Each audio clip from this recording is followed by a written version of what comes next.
Good morning. Yeah, first of all, did you hear we just played it. I don't know if you were on hold as of yet, but you got to look up the kid, the 8th grader named Jack Aiello. I saw that last night and just laughed and laughed. It was incredible. I mean, this is the future of the Tonight Show or something? And this kid was good. Something. That kid's future's so bright he's got to wear shades. Yeah. I mean, I laughed, especially the Bernie Sanders impression was, I think, spot on. Dead on. Really, it was really good. All right, speaking of Bernie Sanders, the rhetoric has changed, right? Yes, absolutely. Last night he had an online video. It was actually a live webcast watched by about 100,000 people. And so I was kind of watching that last night, too, sat on the edge of my seat just waiting for him to say that the campaign was over, and he never did. Yeah. He said that over the coming weeks he's going to be talking with the Clinton campaign to work together to be able to defeat Donald Trump. But he also broadened his whole political revolution, not just to be about his campaign, but a political movement that's going to go beyond that. He did talk about his campaign in the past tense, but he did not officially drop out. It is, it's interesting as he's really talking all about, we're going to bring our agenda into the Democrat Party. Right. He wants to change the Democratic Party.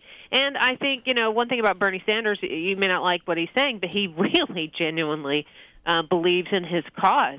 He wants to take these issues to the Democratic National Convention. He wants to have a big part in writing the platform. Now, why, though, he's not officially ending his campaign is the mystery. Yeah. It is, I don't. At this point, it probably would be better to just get out. But of course, there's got to be negotiation going back and forth on his agenda, right? He wants to make this a part of the party. Absolutely, and I thought it was fascinating too that he called on people watching, supporters, to run for local offices, school boards, even, and on up. He said, "You run for Congress." He wants people to get involved on a grassroots level, and his kind of supporters, they may just do exactly what he asked them to do. Yeah. Now, how important is that to Hillary Clinton? Oh, I don't think right now that's going to have an impact really on the Clinton campaign. It would take a while to get people mobilized and doing this kind of thing. But it does.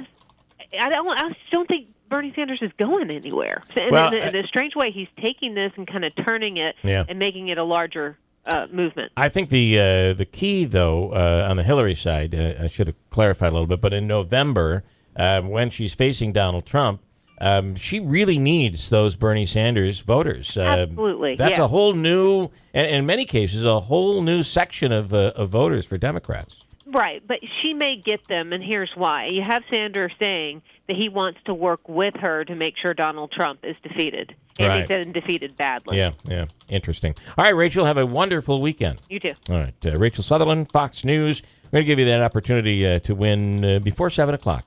Our free money question of the day. We've been unsuccessfully laying out the $300 opportunity here every single day. And when I say unsuccessfully, Andrew, how many winners have we had this week?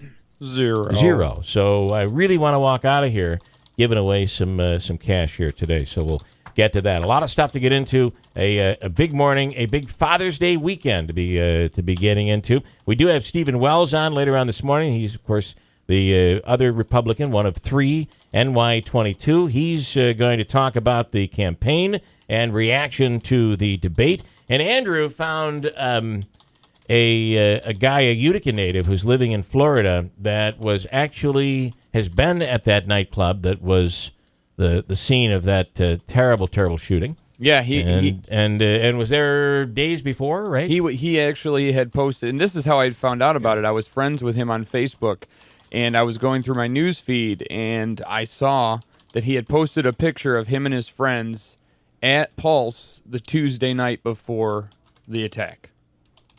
And just, his reaction was, thank God that my family's still here with me, you know, talking about his friends. But, if it was a few more days, it's just scary to think about. Yeah. Martin Babnick, we mentioned him in this Upstate Jobs Party. He is on the phone this morning. It's be our first time speaking with him on air, and second time. I think we spoke with him when you were in Florida. Oh, really? Yeah. Did I talk to him? Yeah. Oh. All All right, this is the second time. I was cocktailing in Florida. And Mark Caswell from the Comets, and there was some talk about this new team out in Vegas. Are the Comets going to continue to succeed here? Is there going to be a change in affiliation? A lot of people asking questions, and Caswell will try to answer some of those questions for us later on this morning from the Utica Comets. And, of course, Willie Waffle this hour. Hold tight. We are coming back. It's first. Oh, and by the way, today is the release. If you watch any of this stuff, today is the release of Orange is the New Black. Oh, I was going to tell you that, too. It came out overnight, and so those binge watchers... Bill's already halfway through. Oh, listen, I just left episode 7, just on my way in here this I guess morning. I got to go to work. So you have, how long does it take you to get through these seasons when they release them? I try to pace so that we have, several weeks to be able to look forward to different episodes.